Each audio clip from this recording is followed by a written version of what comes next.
Welcome to the Unapologetic MidLife Podcast. I am your host, Mindi Lobuzzetta, two-time cancer survivor, licensed mental health counselor, mom of two boys, partner to the most supportive boyfriend, and trauma therapist for the past 13 years. After everything I've walked through, illness, trauma, grief, rebuilding, I knew I didn't want to keep those conversations inside four walls. I wanted to bring them to a bigger platform to reach the men and women who feel like they're carrying it all and still showing up.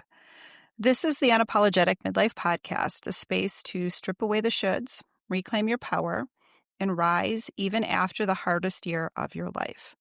But before we dive in, a quick note. This podcast is for educational and inspirational purposes only. It does not replace therapy, counseling, medical care, or working with a licensed professional. If you're struggling with your mental health or medical concerns, please reach out to your provider or a qualified professional in your area. I want to tell you a little bit on why this work matters to me so much. At 32 years old, I was diagnosed with cervical cancer. I was young, I was working, I was planning my life, and cancer, that was not on the bingo card. No one at 32 thinks, oh yes, this is the year I navigate oncology, radical surgeries, and mortality. It wasn't on my radar, because no one in my family had ever had cancer. I walked into it completely blind, terrified, and very aware, maybe for the first time, that I was not invincible. I had had a hysterectomy at 32. I was unmarried. I had no children yet, and I still wanted a family. That alone was devastating. That alone is something so many women never talk about. Grief over the life you thought you'd have when you're going in for a hysterectomy. And then it got harder. After surgery, I developed sepsis. At the time, I didn't even fully understand what was happening. I just knew I had a severe fever, shaking, and I felt really sick. I knew something was not right. No one sat me down and said, this is sepsis. It was only afterwards that I pieced it all together and how serious that it was and how quickly it could have gone the other way. You could think that would never have been the hard part of my story. And the crazy part is it wasn't. Roughly 6 months after that original cervical cancer diagnosis, when I was trying to get back to work, trying to reclaim normal life, working in an orthodontic office, doing aesthetics, taking a pause before graduate school, I started to feel off. Not dramatic, not ear level at first, just run down, not recovering.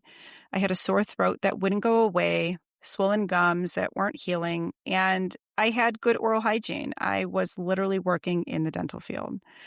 I talked to one of the doctors I worked with, and they said, since I'd been on antibiotics, and I'd been on steroids that, I really probably should call my primary doctor because, something just didn't seem right. And I knew this. I knew something didn't feel right. So my primary doctor saw me, and I will forever be grateful for this. He did not dismiss me. He said something else is going on, and he didn't want me to wait the weekend. Now, it was Thanksgiving Eve. Again, I was single. I was ready to head out with friends and have a good old time. And again, this was absolutely not on the bingo card. So he strongly encouraged me to go to the ER. So I went that night. They ran blood work, and my white blood cell count came back around 60,000. For context, a normal white blood cell count is around 5,000 to 10,000 for a healthy individual without a compromised immune system. So that number told them immediately something serious was happening. From there, the hematologist had come in. Now, again, it's Thanksgiving Eve, and he came in at around midnight, and there were concerns with my blood, and they wanted me to go to Roswell, and they were getting a bed ready for me. So from there, I was sent to Roswell Park Cancer Institute in Buffalo, New York. And that's where I stayed for the next month. That's when I heard the words acute myeloid leukemia. This was totally out of left field. 2 different cancers, supposedly unrelated, all inside a year, after already surviving sepsis at 32. Acute myeloid leukemia, AML, is extremely aggressive. You don't get to think about it. You don't get to circle back. You have to start treatment right away to get those counts down and prevent complications like organ failure or dangerous fevers. When you have acute myeloid leukemia, literally the common cold can kill you. It's that scary. So when you go inpatient, you are isolated, and it's really, really important that you do not get sick while you're undergoing treatment for this. So I started chemo, and thankfully I responded well. I didn't need a bone marrow transplant. This was before stem cell transplants were available as they are now. But the treatment was still intense. It was about a year-long process. I underwent chemo. You had to wait for your counts to go back up. You had chemo again, watching to make sure they didn't wipe out my bone marrow, trying to avoid needing a transplant. You're getting blood transfusions. I will never forget one day literally going up a set of stairs, and I could barely breathe. And I had no idea what was going on. So I followed my gut instinct, and I called my oncology team, and they were like, you need to come in right away. You probably need a blood transfusion. So when you're going through your cancer treatments for AML with the chemo, they are knocking your counts down pretty low after your initial induction chemo. And I shouldn't say you may, because I don't know anybody who's gone through this that didn't need blood transfusions. Literally, red blood cells are what oxygenate you. So my red blood cells were super low, and I needed red blood. And as terrifying that was, it made me feel so much better afterwards. So it ended up being a really, really amazing thing.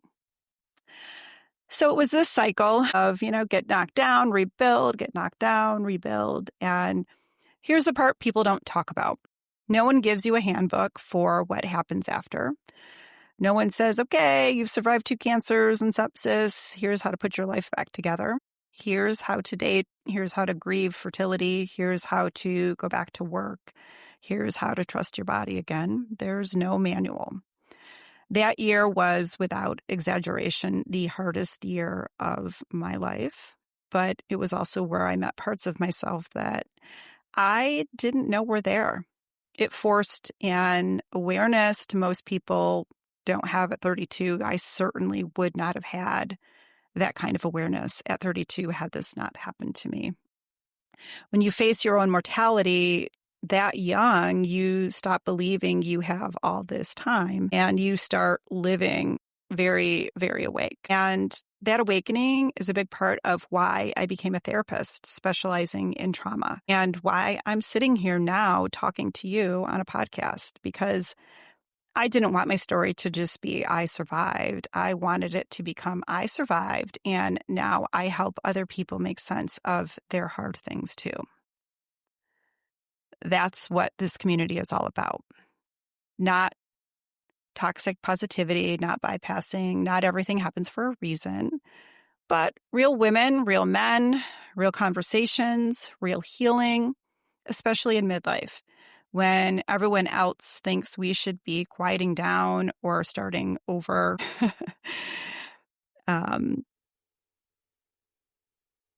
Surviving this really causes you to pivot a little bit, right? The trajectory that you were on in life is not necessarily where your life is going to go after this experience. And I say this now, and I know I have had conversations in the therapy room with clients about, hindsight. Now I can say that though this experience was hard and I never want to go through it again, it also opened up my eyes to so many things that I would not have come into in my life. For those of you who do know, my boys are adopted and they are amazing. And if I didn't go through this experience, I would never have been their mom. And I can't imagine a life without them. So that is one example of, sometimes things happen to us and we can't see the bigger picture, but someday it does make sense, right? We reflect back and where we are and where we've grown into the roles that, again, we're not on the forefront. So thank you for listening to the Unapologetic MidLife Podcast and for holding space for this part of my story. I wanted to share this because I wanted to give a little bit of a background of who I am, a little bit about what I've been through and what has guided me into the work that I'm doing and why I'm choosing to launch this podcast and connect with all of you. If this resonated with you, maybe you've walked through cancer, chronic illness, infertility, trauma, or just a really hard year. I want you to know you are not alone and you are not behind. Do me a favor, follow or subscribe wherever you're listening. Leave a review so more women or men can find these conversations, and share this episode with somebody who needs to hear that their story isn't over. Come hang out with me on socials. I'm on Instagram, unapologetic_midlife, and Facebook, the Unapologetic MidLife Podcast. The Unapologetic MidLife Podcast. This show is operated by Midlife Media 716 LLC. Hope to see you soon.